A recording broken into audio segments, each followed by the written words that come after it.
Selamat sore teman-teman podcast Cakoci, berjumpa kembali di podcast Cakoci, bincang harapan kota tercinta dari Dinas Pertanian dan Ketahanan Pangan Kota Madiun. Oke, di sini kita kembali lagi dengan podcast Cakoci bersama saya Fikri. Di sini kita punya tamu spesial, tamunya lebih mengarah ke Avatar, Avatar pengendali cuaca. Siapa dia? Ya, hari ini kita kedatangan dengan Pak Yaris. Selamat siang Pak Yaris dari Selamat BMKG. siang Mas Fikri. Suatu kehormatan bisa nyampe di Kota Madiun yang lumayan hangat kondisinya. Ini terima kasih ini sudah diundang. Oke. Terima kasih Pak Yaris. Jadi gini Pak Yaris, kita ngobrol-ngobrol santai aja terkait dunia pertanian, khususnya dunia pertanian Kota Madiun. Kalau menurut Pak Yaris nih, kan tadi dari tol Pak ya, itu pripun Pak lihat pertanian Kota Madiun? Tadi saya lewat ring road itu ya, sekarang sudah mulai berjamur perumahan. Perumahan sudah mulai banyak. Nah ini mungkin jadi apa ya, tantangan buat Dinas Pertanian Kota Madiun dalam mensikapi berkurangnya lahan. Selain itu kan di Madiun ini juga tadi selama perjalanan ya lumayan hot juga Mas ya. Lumayan hot. Jadi kalau dalam beberapa jurnal, beberapa penelitian itu kan ada istilah namanya suhu heat island. Heat island, suhu kota panas. Jadi suhu seperti pulau panas. Nah, jadi di tengah itu panas, tapi di sekelilingnya masih relatif dingin dibandingkan yang kota. Namanya heat island. Jadi mungkin ini salah satu tuntutan mungkin ya. Jadi lahannya berkurang, tetapi kita juga dituntut untuk pertanian harus, karena emang pertanian itu apa ya? Manusia itu butuh makan. Makanya itu Pak, itu jadi kendala kami juga sih. Jadi di Kota Madiun itu kan populasi juga semakin meningkat dengan kota yang imut. Kotanya kan cukup imut nih, Kota Madiun kan cukup imut nih. Akhirnya orang-orang dari tanam padi akhirnya tanam beton. Jadi bangunan itu. Dan itu sebenarnya juga berimbas nggak sih Pak? Berkurangnya lahan kota atau lahan pertanian kota ini, termasuk RTH Pak ya, RTH-nya itu mulai berkurang ataupun ya lahan hijaunya berkurang, jadi lahan perumahan apa dan lain-lain itu, apakah juga berpengaruh ke peningkatan suhu yang ada di Kota Madiun juga? Betul. Jadi seperti tadi saya bilang ada istilah temperatur heat island. Artinya begini, perubahan penggunaan atau tutupan lahan itu sebenarnya berpengaruh juga terhadap pola cuaca yang terjadi di wilayah tersebut. Oh gitu. Iya betul. Salah satunya indikasinya adalah suhu rata-rata di suatu wilayah itu akan meningkat. Nah, perubahan tutupan lahan, perubahan vegetasi itu merubah pola cuaca di kota. Kemudian perubahan suhu, perubahan pola itu biasanya akan diikuti dengan perubahan unsur-unsur cuaca yang lain seperti curah hujan. Oh gitu. Nah, iya betul. Jadi suhu yang hangat atau suhu yang istilahnya hangat ya, bukan panas ya. Panas nanti. Hangat aja. Bisa dinikmati kalau hangat ya. Ya, kalau suhu hangat itu menyebabkan udara itu menjadi renggang. Udara yang renggang itu nanti menyebabkan tekanan rendah di wilayah tersebut. Adanya tekanan rendah tersebut akan memicu tekanan yang di sekitarnya itu akan masuk ke wilayah yang tekanannya rendah. Nah, inilah yang menyebabkan kadang sekali hujan di kota tersebut datangnya hujannya sangat deras. Oh gitu. Gitu, betul. Jadi di sekitarnya kayak Kota Madiun ini tempatnya kan dingin Pak ya kan. Kalau di logo Kota Madiun kan ada salah satu filosofinya kan ada diapit dua gunung. Iya, betul. Gunung Lawu sama Gunung Wilis. Yang Iya. cenderungan kan dingin. Iya. Apakah itu juga menjadi apa namanya karena Kota Madiun seperti ini akhirnya tetangga-tetangga kita itu kita apa itu Iya. jadi panas lagi. Jadi kalau dari topografinya kan kita diapit dua pegunungan Iya, atau iya, bukit lah istilahnya. Bukit. Jadi kalau yang suhunya rendah itu tekanannya dia itu rapat. Nah, alam itu sebenarnya membutuhkan keseimbangan. Akhirnya tekanan yang dari atas, yang dari perbukitan itu kan itu dia akan masuk ke wilayah sini semua. Nah, itu salah satunya akan merubah seperti suhu berubah pasti. Kemudian angin pasti juga akan polanya juga akan berubah. Kemudian hujan juga akan berubah. Karena kalau suhunya hangat di suatu wilayah itu akan menyebabkan konveksi yang tinggi di wilayah tersebut. Konveksi itu pengangkatan massa udara dari permukaan ke atmosfer. Nah, semakin besar konveksi, semakin banyak yang naik ke atas akan mengakibatkan terbentuknya awan-awan hujan. Awan-awan hujan tipe konveksi ini, tipenya itu hujannya deras, kemudian durasinya singkat, terus bisa juga tidak juga disertai atau tidak disertai itu dengan angin kencang, kemudian petir. Nah, biasanya kalau angin kencang itu dimulainya dari yang permukaan yang bersih dari tanaman. Iya, jadi yang lapangan, betul. Iya. Jadi kalau suatu daerah kok sering angin kencang, sering terjadi puting beliung, itu mengindikasikan bahwa suatu wilayah itu sudah mengalami degradasi lingkungan. Artinya sudah mulai menurun, mungkin vegetasinya yang berubah atau tutupan lahannya yang sudah mulai berkurang. Itu efek dari konveksi dari tanah ke atasnya yang iya, jadi kan konveksi itu disebabkan karena adanya penyinaran dari matahari. Saya tahunya konveksi itu kurang beli pakai baju. Ternyata ada ilmu baru nih dari BMKG ya. Jadi konveksi itu ternyata bukan cuma konveksi baju aja, ternyata konveksi itu juga salah satu siklus di betul. Jadi pengangkatan massa udara. Terus kenapa kalau konveksi kita kadang merasa kok suasana jadi lebih gerah ya. Istilahnya gerah ya. Nah, karena saat pengangkatan massa udara itu yang mengandung uap air dia melepaskan panas latennya. Nah, panas laten itu yang kita rasakan kenapa udara terasa lebih pengap atau lebih lebih gerah, pokoknya kita rasakan gerah. Dan apakah itu maksudnya bisa diperbaiki, Pak? Karena kan kalau kita lihat sekarang kan di iklim global di Indonesia ini kan sudah mulai berubah, Pak ya. Karena sekarang kan di 1 tahun, mungkin kalau zaman kita dulu atau 20 tahun yang lalu itu kan hujan itu pasti di Oktober sampai Maret aja. Betul. Terus kalau musim panas di Maret sampai ke Oktober. Sebaliknya seperti itu. Nah, di situ kan ada perubahan. Akhirnya kan dulu kan ilmunya tidak Pak ya, musim sakmene Oktober sampai Maret berarti Pak ya udan, aku tandur pari seperti itu. Nah, sekarang dengan posisi seperti ini, Pak, dengan efek global seperti ini, apakah bisa diperbaiki lagi supaya tidak berpengaruh ke dunia pertanian kita? Ya, jadi berubahnya itu kan saat ini memang lagi marak istilah perubahan iklim. Jadi perubahan iklim itu sudah tidak menjadi tantangan, tetapi sudah jadi kenyataan. Sudah ada di depan kita.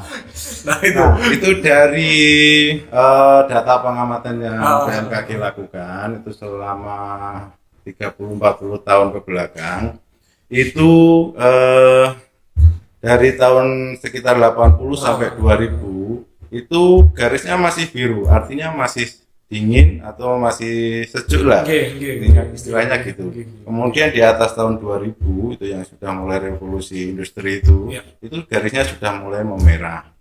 Dan tahun terpanas sepanjang sejarah itu di tahun 2024.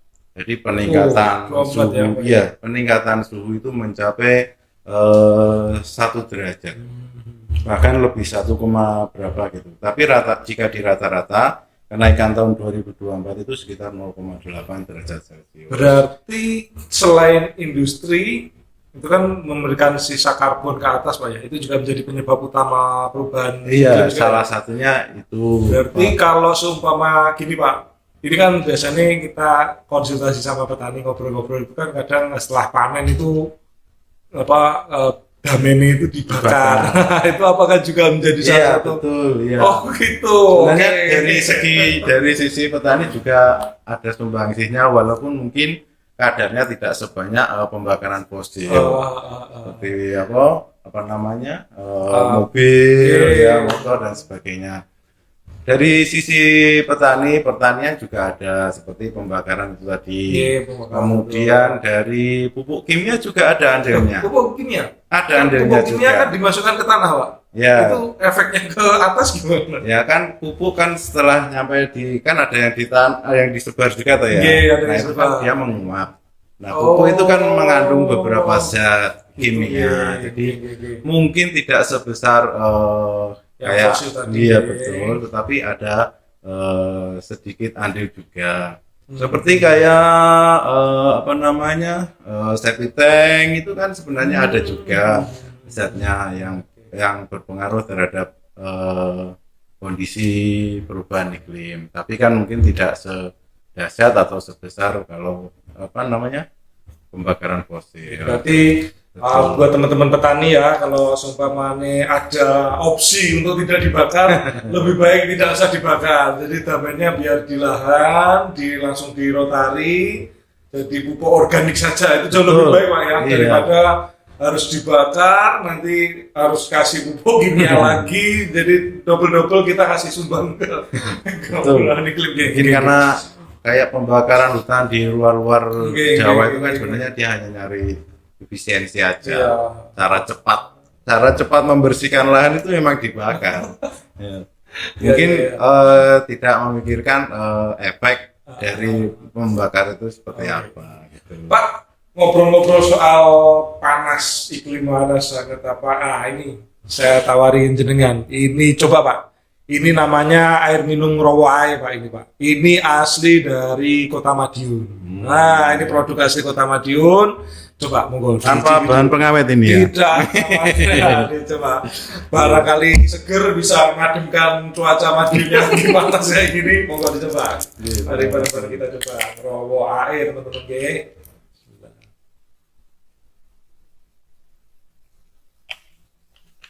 Nah, gimana Pak? Seger Pak? Alhamdulillah. Lumayan ya. Nanti dibawa pulang aja. Nanti dikenalkan ke teman-teman lo, kebiru duwe Rowoae. Rowoae ini produk asli dari PDAM Kota Madiun. Nah, bisa dipesan lewat langsung PDAM. Oke. Kembali lagi Pak. Kalau Pak Yaris ini sudah lama di BMKG-nya. Alhamdulillah sudah 20 tahunan, Wah, hampir sukses sekali, teman-teman. hampir 25 tahun.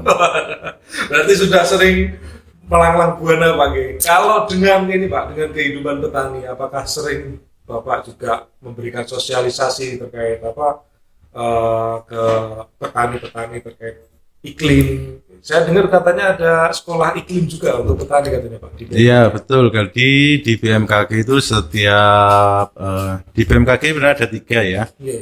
Yang utama, yang pertama itu meteorologi, itu masalah tentang cuaca.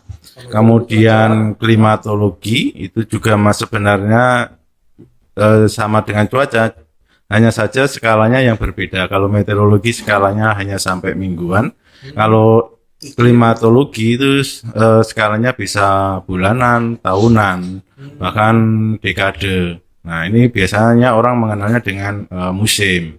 Kemudian yang ketiga itu ada geofisika. Geofisika itu nanti tentang hubungannya dengan gempa bumi. Nah, dari 3 ini sebenarnya ada sekolah lapangnya semua. Iya, betul. Kalau di meteorologi itu ada sekolah lapang nelayan, SLCN, sekolah lapang cuaca nelayan. Kemudian di penerbangan sebenarnya ada juga. Kemudian untuk klimatologi yang tadi Mas Fikri sebutkan, sekolah lapang iklim, Kemudian di geofisika juga ada sekolah lapang geofisika. Itu nanti hubungannya dengan gempa bumi. Nah, kalau yang sekolah lapang iklim itu nanti mengedukasi ke para petani. Itu nanti kita akan mengenalkan cara membaca produk dari BMKG, cara pengamatan tentang unsur cuaca, kemudian cara menginterpretasi atau dan mengaplikasikan ke dalam kehidupan, ya. Bagaimana kalau cuacanya seperti ini, saya harus bagaimana? Kan kalau petani kan kadang Islah manut apa sing gawe sapa sing ngecat lombok. Apa jare sing ngecat lombok. Memang kalau untuk saat ini memang gimana ya, diperlukan memang petani yang cerdas dan petani yang bisa beradaptasi terhadap perubahan, terutama di perubahan cuaca dan iklim. Karena kan gini Pak ya, jadi kalau kan ada sebagian tanaman itu memang tidak membutuhkan air, seperti contohnya si jagung, terus tembakau. Mungkin bukan tidak membutuhkan ya, tapi kayaknya sedikit. Kalau tidak membutuhkan mati. Tanaman sintetis itu. Ya maksudnya kan seperti nganjul lah. Nganjul itu kan komoditas bawang. Bawang itu kan juga tidak terlalu banyak membutuhkan air seperti itu. Sedangkan cuaca seperti ini kan pindah-pindah ya, kadang panas. Kalau panas kan petani kadang ya seneng. Kalau hujan itu yang repot, kan sudah tanam modalnya banyak, ininya banyak, terus tiba-tiba hujan mau panen akhirnya busuk juga kan seperti itu. Nah itu juga diberikan pelajaran terkait itu juga Pak. Kalau di SLI diberikan Pak, jadi kayak petani bawang ya, berambang ya. Jadi berambang itu kan dia membutuhkan penguapan yang tinggi. Artinya kalau dia banyak hujan malah busuk. Nah, betul. Tapi konsekuensinya kalau saat musim panas seperti ini dia nanam bawang merah, konsekuensinya dia harus menyiram. Ya. Sebenarnya kalau di cuaca sebenarnya kan kayak suhu itu kan dia berpengaruh terhadap tanaman itu, menentukan di mana dia pantas tinggal. Artinya pada suhu sekian itu tanaman ini cocok, artinya tahan atau mampu bertahan. Kemudian kalau kelembapan itu sebenarnya untuk pertanian itu dia jadi faktor batas tumbuh suatu tanaman. Artinya begini, semakin lembab sebenarnya pertumbuhannya semakin baik, tetapi riskan terhadap satu penyakit. Kemudian ya terus busuk. Kemudian kalau kelembapannya rendah sebenarnya bagus untuk tanaman untuk tumbuh. Hanya saja syaratnya petani harus siram. Airnya harus cukup. Betul. Iya betul. Airnya harus cukup. Ada campur tangan manusia untuk memberikan. Iya, karena kalau saat penyinaran matahari full ke tanaman, terus airnya cukup, itu ideal buat tanaman untuk tumbuh. Nah, itu tadi Pak, kayak sekolah SLI itu, maksudnya boleh diceritakan sedikit nggak? Maksudnya di sekolah SLI itu selain yang disampaikan tadi, mungkin ada cara membaca iklim seperti apa? Sedikit aja mungkin, biar teman-teman petani di kota ini terutama yang kan kebanyakan petani urban Pak, petani metal modern ini kan. Jadi dia tahu, ini wayahe seram, ini wayahe tanduran ini seperti itu. Ya, kalau di iklim itu kita memberikan informasi tentang kondisi terutama yang dibutuhkan masyarakat adalah curah hujan. Nah, itu curah hujan dasarian atau curah hujan per 10 hari. Nah, itu tahunya dari mana Pak? Jadi setiap 10 hari kita memonitoring data-data curah hujan yang berasal dari pos hujan. Kemudian yang punyanya BMKG maupun kerjasama, baik itu dengan pertanian, pengairan, kemudian Pemda. Nah, itu kita menitipkan alat pencatat curah hujan, itu di setiap titik. Itu nanti per 10 hari itu akan dikumpulkan. dilihat wilayah mana yang masih mengalami hujan dan wilayah mana yang mengalami beberapa hari tidak hujan. Nah, itu informasi itu biasanya kita sajikan dalam informasi HTH, hari tanpa hujan. Nanti kita bisa tahu wilayah mana yang sudah tidak ada hujannya. Jadi nanti ada klasifikasinya rendah, sedang, tinggi. Tinggi itu sekitar 20 atau 30 hari tanpa ada hujan.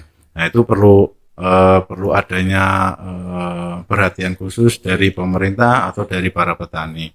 Kemudian di iklim kita juga memberikan informasi tentang analisis curah hujan 10 hari yang lalu maupun 1 bulan yang lalu.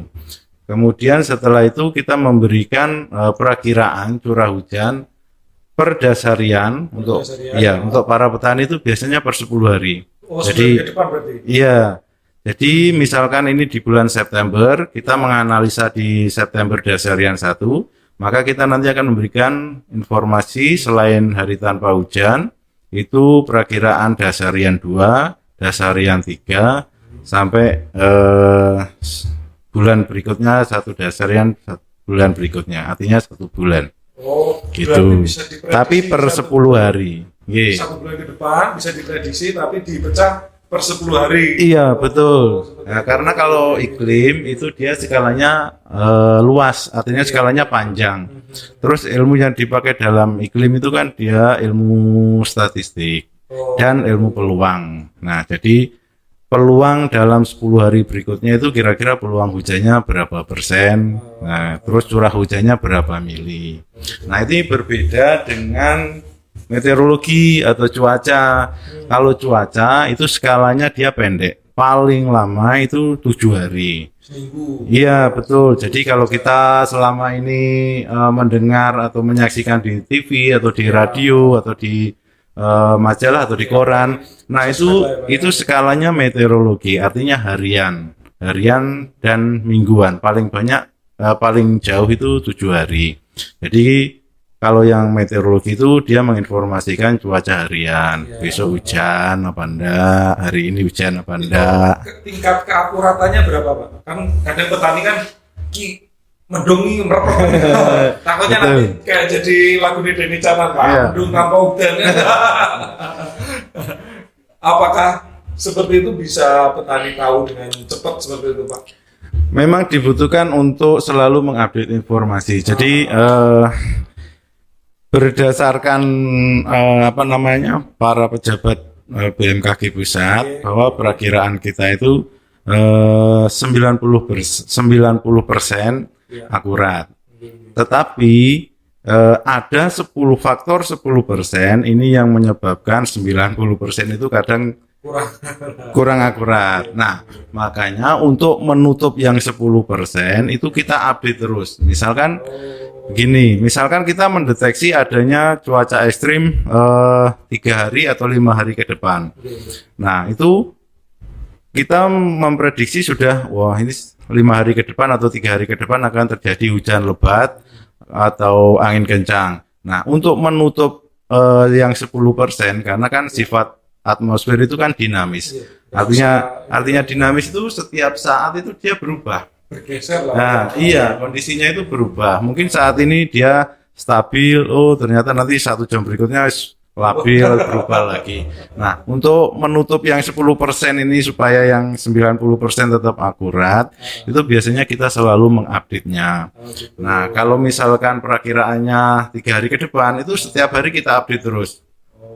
Ada perubahan atau tidak. Jadi misalkan 3 hari kita prediksi ada hujan deras, angin kencang, besok kita update lagi. 2 hari berikutnya kita update lagi, masih berpotensi atau tidak.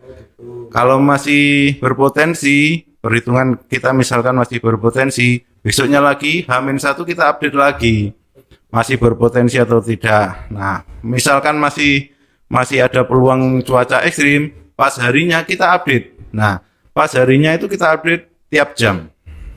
Nah, ini kejadian seperti yang Bali kemarin. Ya, Bali sama Banyuwangi kan ini infonya 1 minggu ini full hujan. Ya, betul. Jadi itu sebenarnya 3-5 hari sebelumnya itu kita sudah mengupdate sudah menginformasikan adanya peluang cuaca ekstrim. Nah, itu setiap pada hari hanya itu selalu kita update. Jadi sampai 1 jam, setengah jam sebelum kejadian itu kita update. Nah itu teman-teman petani itu Pak bisa melihat update itu di mana? Apakah bisa cukup di HP atau harus datang ke kantor BMKG atau kita gimana ini Pak? Ya, jadi untuk informasi untuk para petani mendapatkan informasi BMKG itu sebenarnya sudah banyak ya. Maksudnya sudah gampang untuk mendapatkannya. Bisa melalui website dari BMKG bisa. Websitenya apa Pak? Barangkali petani nanti ada yang tanya websitenya. Untuk pusat itu webnya bmkg.go.id. bmkg.go.id. Nah, itu nanti ada menu cuaca, kemudian perakiraan cuaca harian. Nah, itu nanti silakan dipilih provinsinya apa, kemudian kabupatennya apa, kecamatannya apa. Sampai kecamatan Pak? Iya, betul. Sekarang sudah sampai kecamatan. Teman-teman canggih berarti teman-teman petani. Jadi nanti kalau teman-teman bingung nih kata opo mendung tanpa udan bukan, nah itu langsung dicek aja di website BMKG. Kalau misalkan di website Bapak Ibu atau petani kesulitan bisa mengakses juga, itu biasanya juga disebarkan melalui media sosial. Kadang kan ada petani yang aktif di medsos, bisa lewat IG-nya, bisa melewat ada Facebook, ada Twitter, ada. Kemudian jika memungkinkan dan jika tidak keberatan, silakan diinstal aplikasi Info BMKG. Aplikasi Info BMKG itu jauh lebih akurat. Itu silakan di-download di App Store bagi yang punya Apple, bagi yang punya Android di Play Store. Gratis Pak. Gratis. Harus bikin akun dulu atau tidak? Jadi langsung download, ya. Terus nanti di awalnya itu biasanya dia akan minta posisi GPS. Nah, iya, itu nanti dia secara otomatis akan mendetek wilayah posisi kita dan ya di mana. Nah, itu nanti sebenarnya manfaatnya banyak. Kalau untuk no casting atau cuaca yang saat ini itu bisa langsung kita bisa melihat radar cuaca langsung. Iya, betul. Hari iya. Jadi hari ini. Betul, saat kita buka itu nanti kita bisa lihat kondisi radar cuaca. Artinya kita bisa melihat wilayah saya atau tempat saya berdiri ini di atas ada awan. Atau bersih. Nah, begitu. Nah, nanti di situ ada keterangannya kalau awannya warnanya ini potensi hujan ringan, warnanya hijau itu potensi hujan ringan. Kemudian kalau kuning itu sedang. Kalau kemerahan sampai oranye itu hujan lebat. Begitu. Berarti itu teman-teman. Jadi sebelum tanam, alangkah baiknya install aplikasi Info BMKG dulu.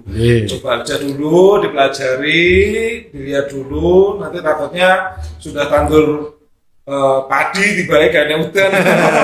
Nanti malah munculnya sudah teki.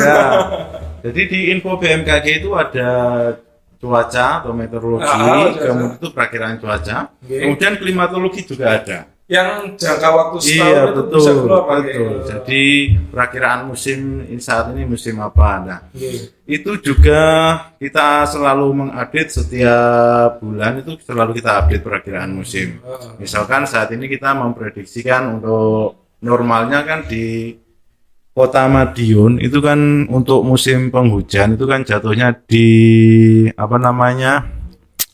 di November 1 dan 2. Antara November 1 dan 2 itu sudah mulai musim hujan. Nah, itu nanti untuk perakiraan tahun ini kita bisa tahu maju atau mundur.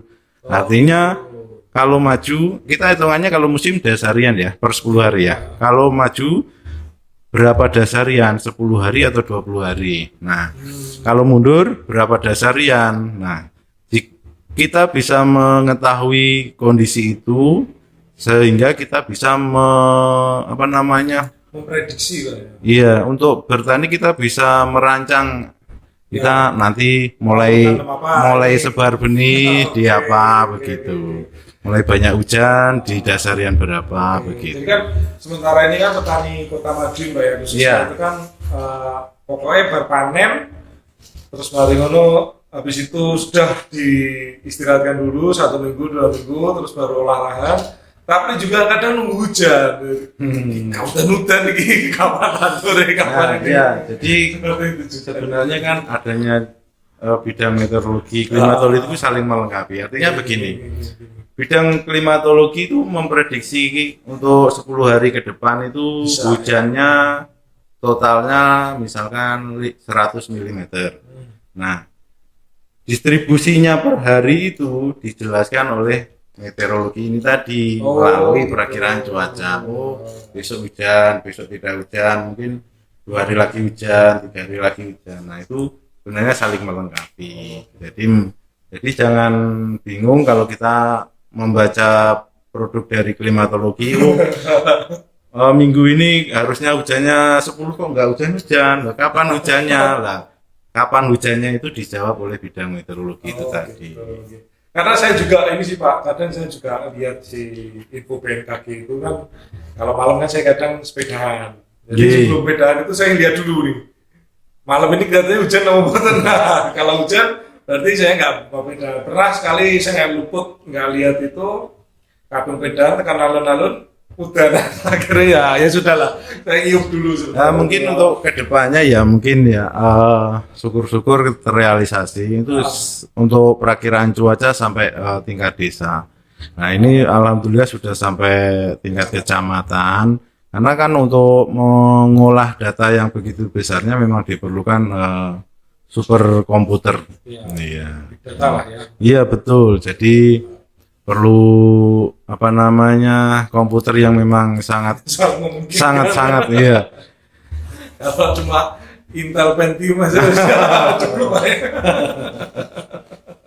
Oke, Pak, tadi saya juga penasaran. Tadi kan Bapak jelaskan terkait sekolah cuaca nelayan. Iya betul. Itu seperti apa Pak? Apakah ada pengaruh juga ke nelayan? Setahu saya kan nelayan itu dia kalau setahu saya pakai nelayan itu waktu saya di daerah Banyuwangi itu kan banyak nelayan, dia itu cuma berlayar pas ke angin seperti itu apa itu juga salah satu pengaruhnya itu juga atau ada yang lain seperti itu Pak? Jadi memang sekolah lapang itu sesuai namanya ya sasarannya jadi seperti itu. Kalau sekolah lapang nelayan itu ya sasarannya para nelayan. Itu yang mempelajari ya itu jadi kita memperkenalkan produk kita dari teman-teman stasiun meteorologi maritim itu memperkenalkan informasi tentang kondisi tinggi gelombang. Tinggi gelombang juga. Betul. Kemudian arah dan kecepatan angin juga.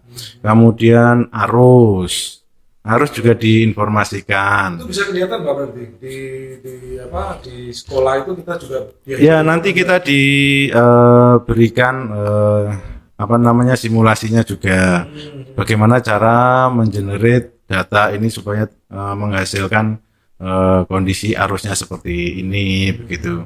Kemudian dari data arus itu kan nanti oleh nelayan bisa dipakai untuk patokan lokasi mana atau spot mana untuk mancing. Betul.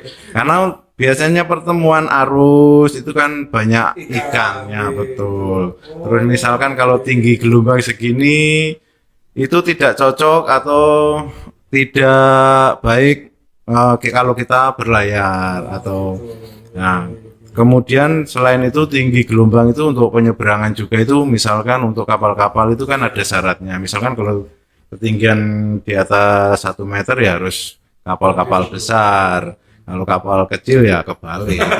Misalnya begitu. Saya punya teman dulu Pak, teman di Banyuwangi itu kan sering nyebrang ke Bali. Iya, di SDP itu kan dulu saya juga pernah sih berhenti di situ tuh 1 jam untuk nunggu gelombangnya itu turun dulu seperti itu. Gelombangnya tenang. Iya.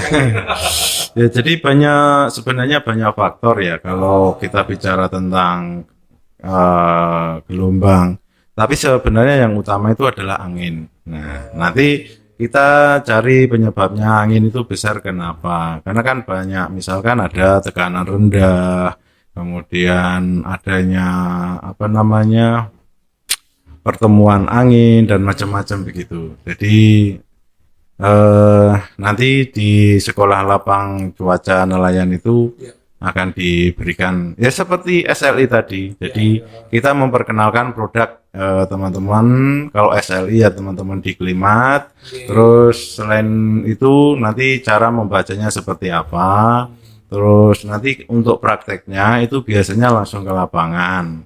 Itu cara pengamatan unsur cuaca, kemudian jika tidak ada apa namanya tidak ada alat cuaca kita mengamati pakai apa gitu. Karena kalau untuk mengamati curah hujan misalkan nggak ada data nggak ada alat penakar hujan bisa kita pakai misalkan pakai apa namanya bekas susu itu juga Oh, bisa. Bekas susu, kaleng susu itu. Iya, kaleng susu bisa, tapi nanti ada syarat-syaratnya. Oh gitu kan, nggak susu kaleng susu Nggih, bekas kita betul. pakai gitu nggak bisa ya Pak ya? Iya Oke, betul. oke, Terus oke. misalkan nanti ada yang petani tanya hujan 1 milimeter itu artinya apa ya? Nah, Nanti itu kita tadi saya mau tanya nanti itu. ya di sana nanti akan dijelaskan. Oke. Jadi kalau di BMKG hujan 1 milimeter itu artinya hujan yang jatuh dalam luasan 1 meter persegi. Oke. Nah itu jika dikonversi ke volume itu dalam 1 meter persegi itu jatuh hujan sebesar 1 liter. Jadi Oh, tingginya gitu. itu 1 mili. Kalau dikonversi ke anu kan volume kan 1 mili kan. 1 kali 1 kali 1 nanti ketemu itu kan 1 liter itunya. Jadi kalau misalkan kita kayak di Bali kemarin misalkan curah hujannya dalam 1 hari itu 300 hampir 380. 380. Iya dalam 1 hari. Wah ini super ekstrim. Jadi kalau di BMKG itu ada hujan ringan, sedang, lebat, sangat lebat. Nah, sangat lebat itu maksudnya sudah ekstrim. Jadi ringan itu kalau hujan lebat itu dalam 1 jam itu ditakar pakai gelas ukur itu sebesar 20 mm. Kalau 1 jam Kalau 1 jam dia dapat gelas ukurnya itu 20 mm itu sudah termasuk lebat. hujan lebat. Iya. Nah, kalau dalam 1 hari itu biasanya 150 mm. 100. Itu masuk hujan lebat. Nah, Itu ini ukurnya dikasihkan ke tempat lapang atau dibawa gerojokan? jadi untuk penempatan penakar hujan nanti itu ada syaratnya. Dia tidak boleh di bawah di samping tembok atau di bawah pohon tidak Oh, tidak boleh. Harus terbebas dari benda-benda yang tinggi. Nanti di lapangan itu. Iya betul. Dicek situ. Iya itu ada syaratnya. Nah itu nanti diukur pakai gelas ukur nanti. Mungkin nanti kalau ada kesempatan mungkin dari sini bisa main. Siap ke- itu Pak itu Pak. Jadi Betul. supaya juga kita dari petani-petani kan tahu. Oh Oke. kalau seperti ini tuh termasuk hujan lebat. Nah, durasi hujan lebat apa itu kan kita juga nggak tahu Pak ya. Karena kan kadang petani ini petani hujan sewe lah. Maksudnya apa? Ini kan seperti itu tadi. Oke. Oke. Jadi ilmu penting teman-teman ya. Jadi kita nggak cuma kalau pengen udan kudu ngelempar ngelempar lombok atau ngelempar cabai biar udannya terus atau manggil pawang hujan yang di kayak gini-gini itu mangkok diputer-puter terus hujannya bisa geser apa dan lain-lain. Gitu. Ya, tapi kalau gitu tuh sebenarnya mitos atau fakta sih Pak sebenarnya? Ya Kalau di kalau BMKG sudut pandang BMKG sendiri. ya kalau di BMKG kan semua ada dasarnya. Artinya semua kita melakukan perhitungan secara matematis. Oh, gitu. Artinya kalau misalkan ada yang mendebat, kita tetap patokannya itu tidak asal menurut saya tidak. Oh, iya. Jadi- by jadi, data. iya, By betul. data. Nah makanya kan kita di BMKG kedepannya untuk selalu meningkatkan kualitas data. Artinya begini, kita menitip kayak pos hujan ya. Kita menitipkan pos hujan itu ada yang di kecamatan, kantor kecamatan, ada yang di irigasi, punyanya PU. Kemudian ada yang punyanya Dinas Pertanian juga ada kerjasamanya. Nah itu artinya gini, kita itu pengennya itu data yang akurat. Kadang itu ya ya mohon maaf ya. Jadi gini, kadang itu petugasnya ya asal, artinya gini. Mungkin dia lupa harusnya hari ini nakar, kelewatan, jadi yang harusnya ditakar 1 hari ini 2 hari atau 3 hari baru ditakar.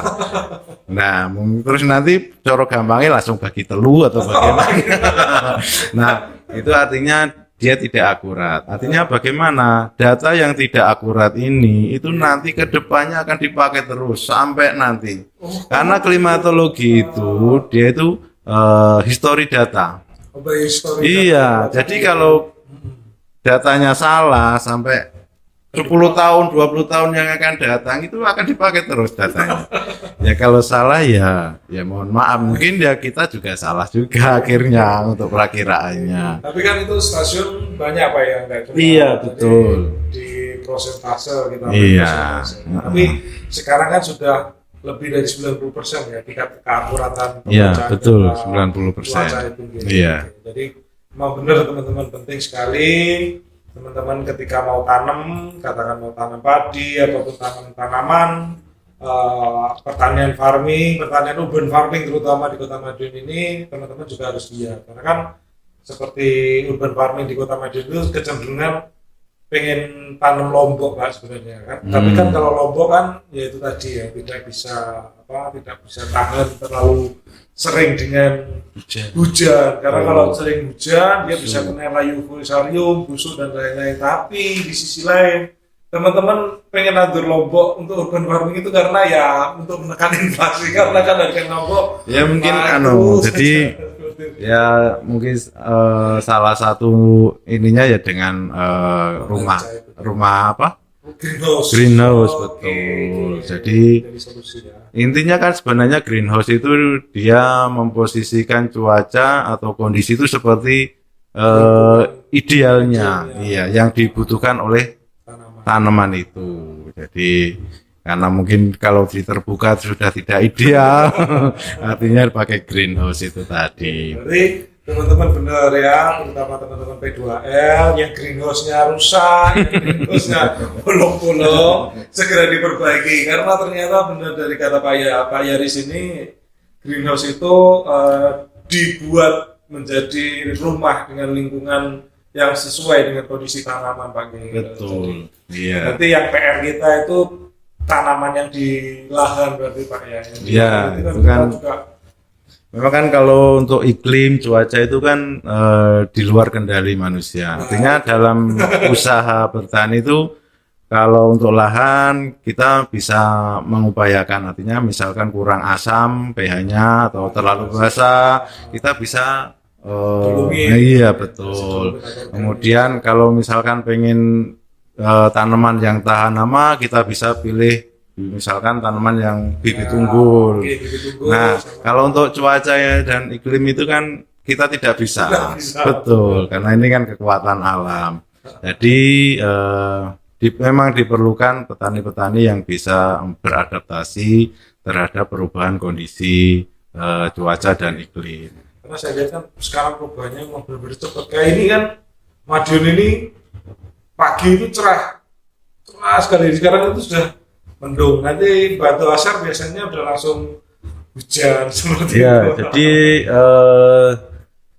itu merupakan salah satu ciri hujan konvektif. Yang tadi saya bilang ada konveksi tadi. Nah, jadi untuk curah hujan atau kondisi cuaca iklim di Indonesia umumnya itu kan banyak faktor.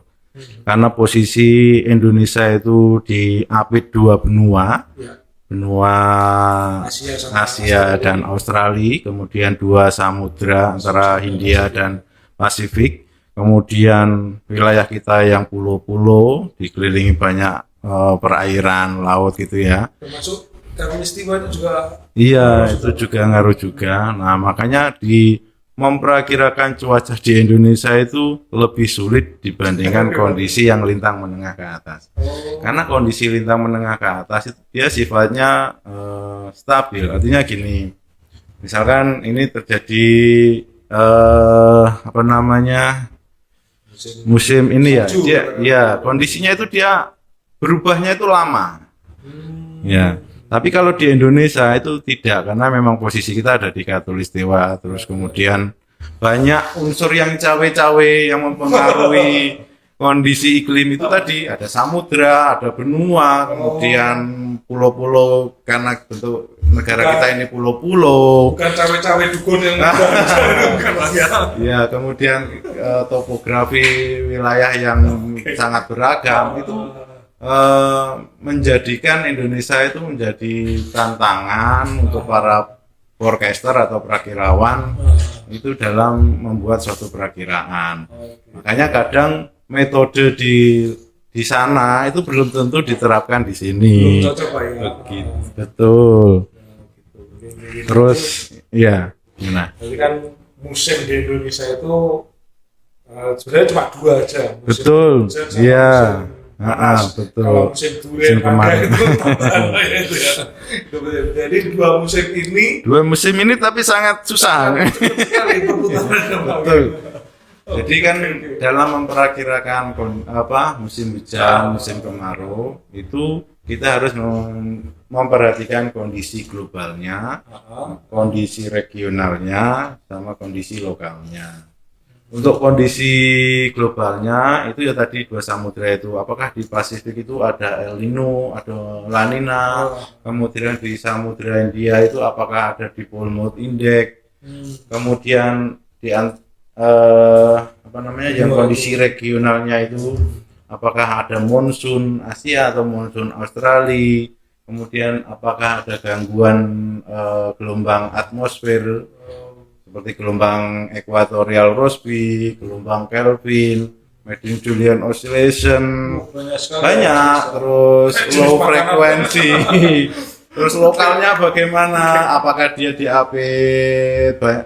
apakah di sekelilingnya banyak perairan atau lautan? Apakah dia pulau? Apakah dia pegunungan? Nah, itu dalam memperakirakan itu semua dipakai, dimasukkan dalam menganalisa.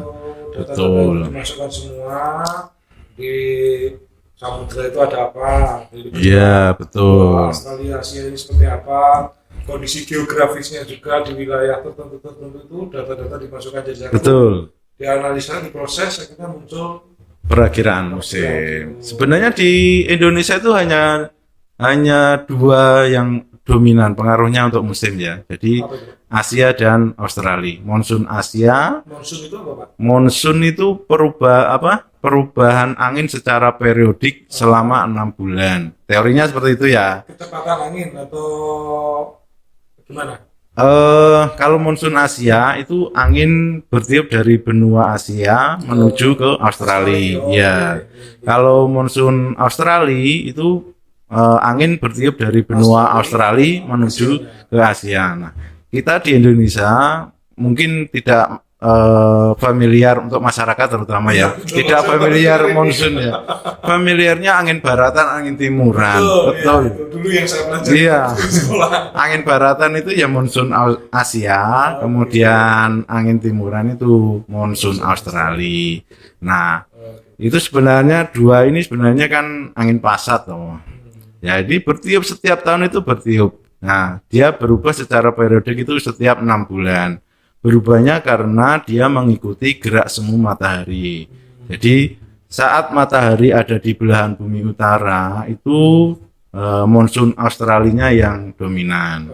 Nah, karena saat matahari ada di utara, dia kan menyinarinya lebih banyak di utara. Terus selatan dingin, tekanan di utara itu menjadi renggang. Nah, akhirnya yang dari Australia karena dia lebih padat, lebih tinggi, dia akan menuju ke utara. Kebalikannya, jadi saat matahari ada di selatan, itu angin akan bergerak dari benua Asia menuju ke Australia.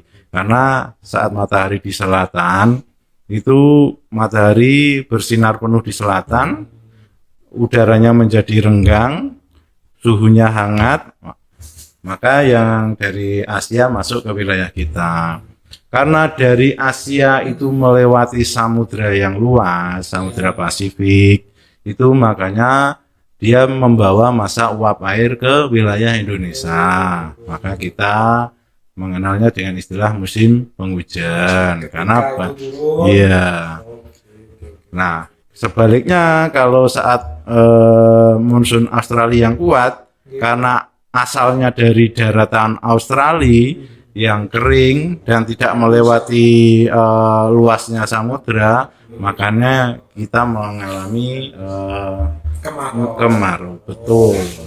Berarti Sebenarnya yang dominan itu sebenarnya. Indonesia itu sebenarnya negaranya malang melintang Pak di perjalanan angin-angin itu tadi ya yang memberikan. Ya sebenarnya hanya dua faktor itu yang dominan, tetapi dalam perjalanannya ini bisa terganggu karena adanya El Nino La Nina, kemudian adanya dipolmut indeks, kemudian adanya Medium Julian Oscillation, ada seruak dingin, wah macam-macam.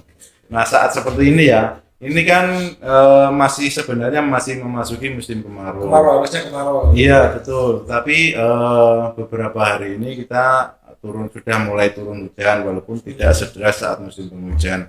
Nah ini juga karena adanya pengaruh gelombang ekuatorial Rossby tadi, gelombang Kelvin yang bergerak dari Samudra Pasifik menuju ke Samudra akhirnya menyebabkan kemarau basah di Indonesia itu seperti itu. Oke, baik teman-teman, ilmunya banyak sekali Pak Yan di sini. Kelihatannya kita nggak cukup satu kali katanya ya. Iya. Mungkin harus lain ada kali part 1, part 2 ya. Ini kalau kuliah sudah bisa 5 SKS dari skripsi.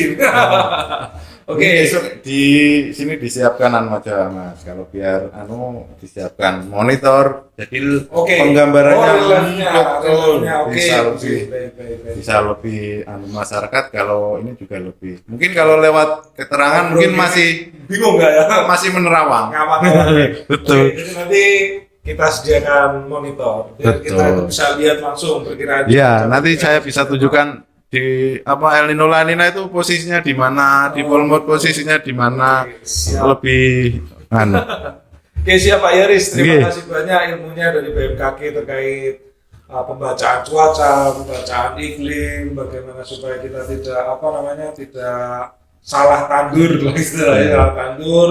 Terus bagaimana cara kita mengatasi dampak-dampak iklim tersebut, termasuk penyumbang yang menjadi penyumbang perubahan iklim terbesar itu Pak ya. Jadi semoga kita kedepannya dengan ilmu-ilmu yang kita dapat dari BMKG ini kita bisa antisipasi supaya pertanian di Kota Madiun walaupun kotanya imut sekali tapi pertaniannya bisa meningkat karena kita bisa membaca prediksi cuaca seperti itu. Oke. Terima kasih banyak Pak Yaris atas ilmunya. Terima kasih banyak. Boleh diminum ya? Boleh. Dibawa pulang nggak apa-apa. Itu oleh-oleh. Seger sekali kan. Terima kasih teman-teman Cakoci. Lengkap sudah pembicaraan kita dengan BMKG. Lain waktu kita sambung lagi. Baik, selamat sore. Terima kasih. Terima kasih.